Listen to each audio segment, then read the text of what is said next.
3, 4.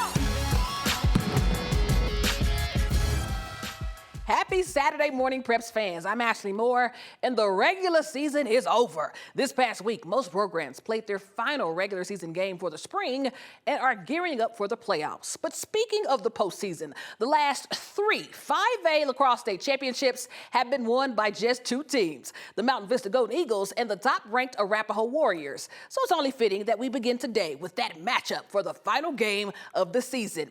Now, this is also a rematch of the 2022 state game where Arapahoe took home the crown. So will that reign true today? And we'll begin on a Vista possession. Sean Ellison behind the cage, and look at him making his move before converting off the turf for the goal. Later on in the game, guess who? Allison again, this time from straight on, and he must be a lefty. Vista in the lead. But you can never count out the Fighting Warriors. Eli Backer says, "Get off me." It takes on 4 defenders to score in the back of the net. But Mountain Vista had that dog in him. Fourth quarter, Ryder Goldhammer gets between 2 and zips it in. And what a shot as Mountain Vista gives the #1 team in the state their first loss all season. Here's Goldhammer. It's a rivalry for sure. I don't know. We came into it super hot. We were ready. I really think we got really motivated after that second half, or after the first half. We really came into it. We were like, yeah, let's go. And then, you know, we got the W, of course, so I'm super proud of the boys. I think it's a great win. Well, over on the lacrosse field, the Colorado Academy Mustangs hosting the Denver East Angels, and we'll pick it up in the first. Denver East leads 1-0 when CA's Teddy Hardy fakes left but goes right to tie it up at 1. But to the third quarter we go. CA leads 4-1 when a cutting Nick Jeffrey scores the goal to make it 5-1 Mustangs.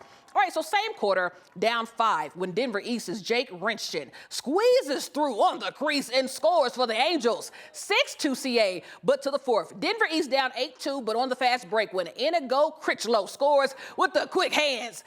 8-3 CO, 5-point game, but Colorado Academy just too good. Watch Teddy Hardy hit the spin move and the goal from distance as the Mustangs win it 10-4. Well, it's also track and field season as we head to the Centennial League 9-10 championships to see who will qualify for state. And no better place to get it jumping than the girls' 100-meter hurdles, and all you need to see right now is the white jersey in the middle. Smoky Hills' Kaya Enoch beat everybody by a second and a half, finishing first in 15.35 seconds. We're over on the boys' side in the 110 hurdles. Watch the O and the red jersey beside him. That's Overland's Zamari Stivers and Eagle Crest's Cameron Bell. And it would be a race to the finish. But watch Stivers kick it into gear, and he finishes with a personal record of 15:06 as a sophomore. It was exciting. It felt great.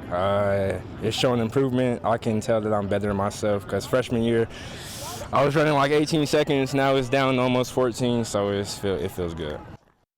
Well, now to the speed. Girls 100-meter time, 3 heats, but you're looking at the fastest one. Now, this was a race for second because in lane 4, Eagle Crest's Zenobia Witt had this one in the bag. Watch her work, beating everybody by a time of 12:35. But get this, 2nd through 7th all ran personal records, and she still won without a PR of her own. Boys 100-meter time now, and this would go to the Eagle Crest Raptors again. 3 members of their relay team, which you'll see in a minute, all battling for first. But Quincy Clayton would beat out his team by a time of 0.04 seconds with a personal record of 11:40. But to the Raptors relay team, 4x100 third leg, Bryson States with a sizable lead before the handoff to Cy White, who turns on the burners. Look at him go. He gets second in the last 100, but not in this 100 relay. Eagle Crest beats out Cherry Creek at second by over a second and a half. We locked in during practice, making sure we had the correct steps so we could get the handoffs right. That was the biggest thing. I think that we knew that we had some. I mean, earlier this year in that other 9-10, we dominated. We just thought, let's do it again. Over at Myers Pool was the last Jeffco Dive and Swim Championships in the old building before demolition. And all eyes were on Evergreen Jr. Carson Harrington, who was expected to break the 4A league record but demolished it. Harrington would remain in the lead all meet before hitting a reverse 2.5 twister, breaking the 4A Jeffco league record by over 100 points with a final score of 631.2. I was hoping to. I had a meet here last week and I was able to do 6:18, I think. And so I was really hoping to push myself and be able to have the ability to get a little bit higher. But watch out for the Jeffco League and state swimming and diving. They're expected to bring home a lot of trophies. Well, it's that time again to announce this week's Honor Roll winner, and it was a race to the finish. You at home had to vote, and the top play of the week goes to Legends, Titans, Paxton Wright, throwing down the spike and putting his defender into splits.